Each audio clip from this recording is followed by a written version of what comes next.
Hello again, everybody. I'm Paul the Nitro Skywars. Welcome back to part 2 of this month's edition of the Nitro Corner. Let's get into some analysis, shall we? Let's talk about the WWE. Now, who would benefit the most from losing their bout during SummerSlam weekend? Is it Sasha Banks or Bayley? Well, to kind of tell the truth, I think both would benefit from losing. Sasha Banks now knows about Charlotte's strengths and weaknesses from both a winning perspective and from a losing perspective. I think Sasha Banks is a great wrestler, fantastic women's wrestler as far as I'm concerned, and now that she's incorporated this knowledge, it's going to come back and benefit her in the end. Now she knows what it tastes like to lose a championship as well as winning that championship. And now she is going to be stronger and hungrier for that women's title. Bayley, from losing her last match in NXT, and I know she wanted to go out on top, but she did go out on top. Standing ovations both nights in Brooklyn, New York. I mean, not all 3 nights, in Brooklyn, New York. Bayley went out on a positive note. Even though she lost to Asuka, she put up a tremendous effort that had earned the respect of that New York audience. Once you have that, you're made. And Bayley appearing on Monday Night on Raw, the hug zone is in effect. It's not thug life, it's hug life. And I'll tell you one thing, if Sasha Banks does not win the belt, it's going to be Bayley. Either one of them should be able to win the women's title. If WWE does not book them to win that championship somewhere down the road or have them in a rivalry, oh, I can't wait for that. Then the WWE would drop the ball yet again. So I think both would benefit from losing their matches based on experience, how they got over with the audience, and future projections for both of these stars. Moving on now, AJ Styles. Has he broken through John Cena to lead the new revolution? Remember what John Cena said? The future of wrestling goes through me. Well, he kind of did there, didn't he, John? By beating John Cena, I think AJ Styles willingly has now started to lead the new revolution of future superstars in the WWE to take over. The John Cena era of those stars is coming to an end probably about 4 or 5 years from now. And I think that the AJ Styles era, the current era, AJ Styles, Kevin Owens, Breezango, fresh young talent, Shinsuke Nakamura, that talent, their time is now.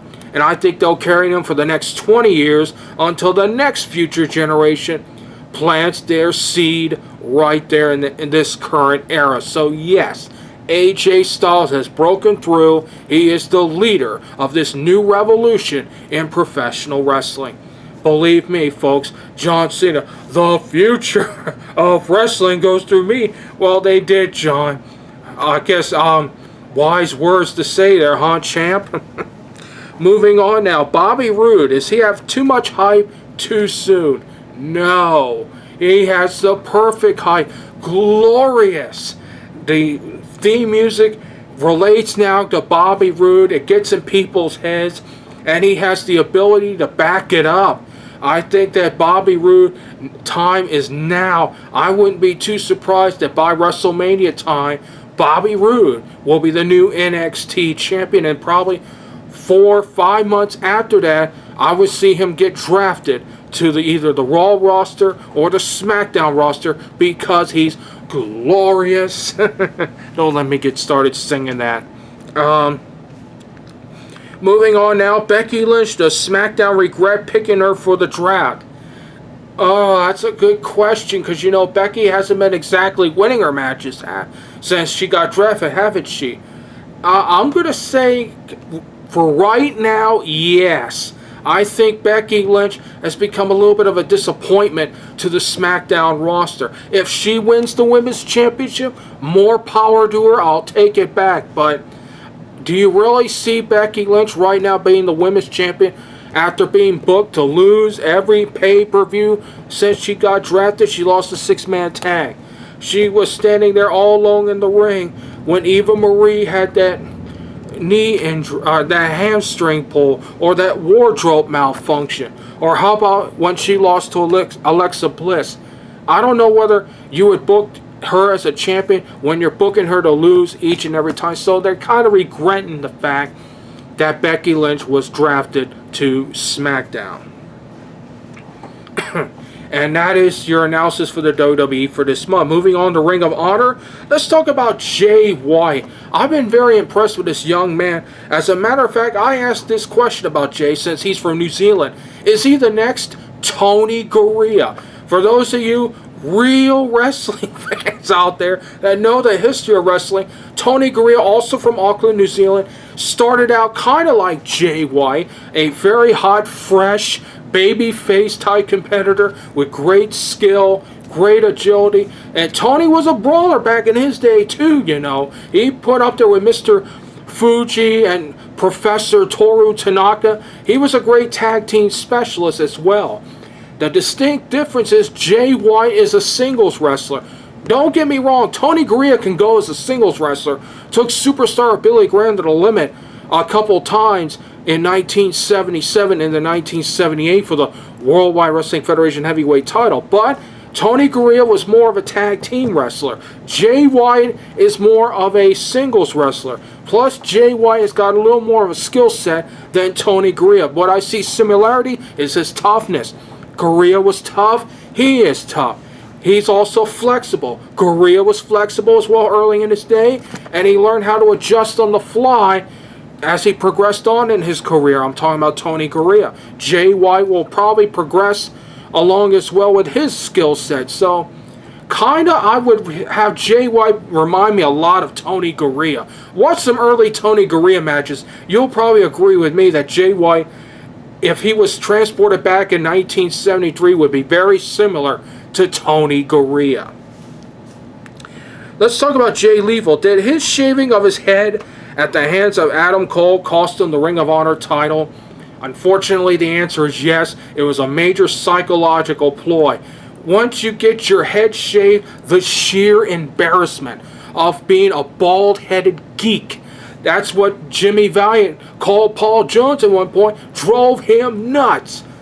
And he had to get Shaska Watley and Manny Fernandez to interfere in the matches and have Jimmy Valiant's head shaved.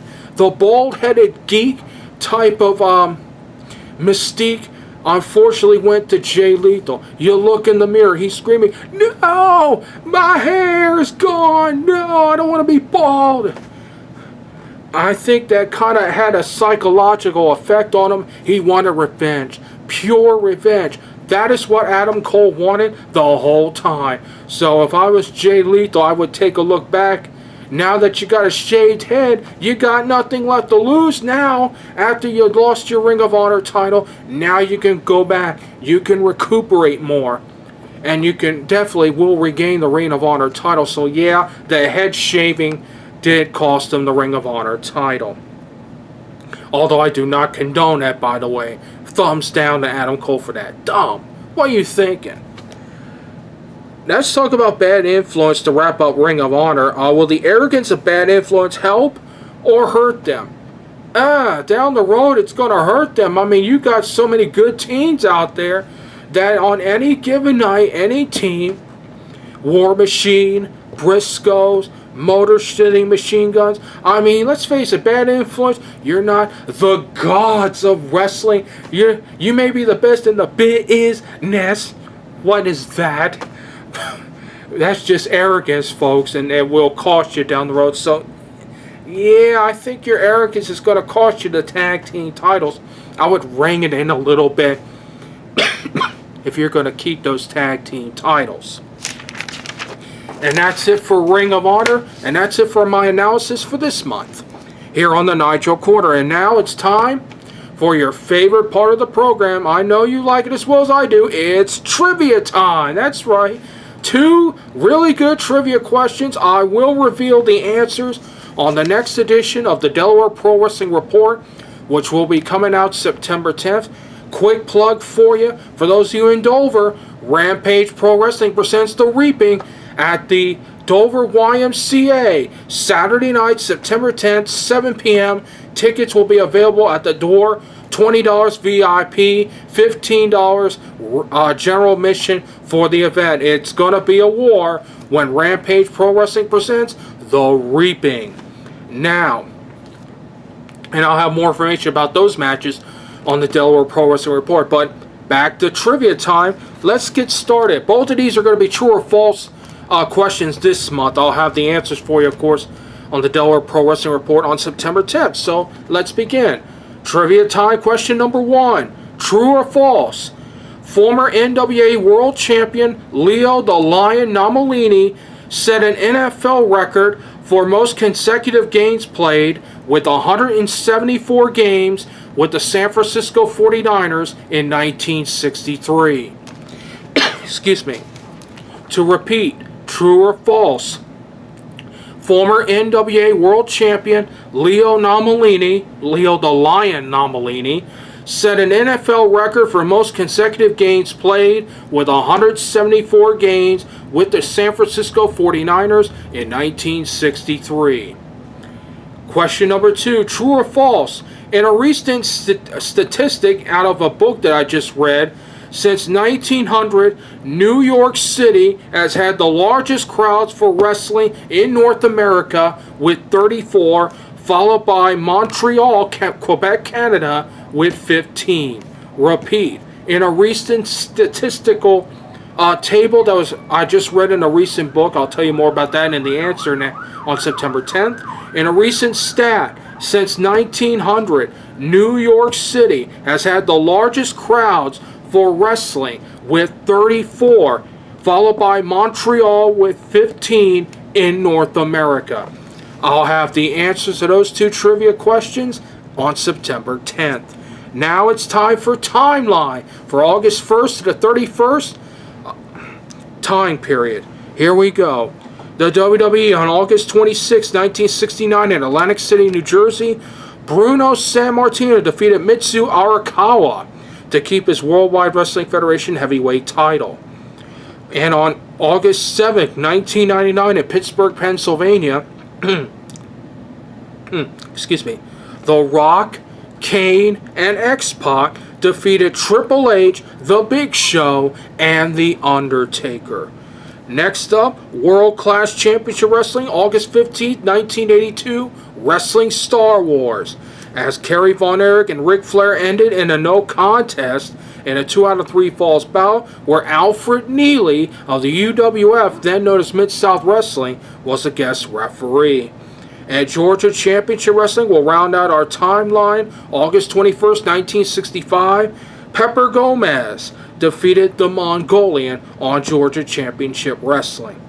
That's it for Timeline for this month. Well, that's it for this edition of the Nitro Corner. Thank you so very much for joining us. Our next show will be on September 25th. Until then, I'm Paul the Nitro Skyver saying, so long everybody. We'll see you next time.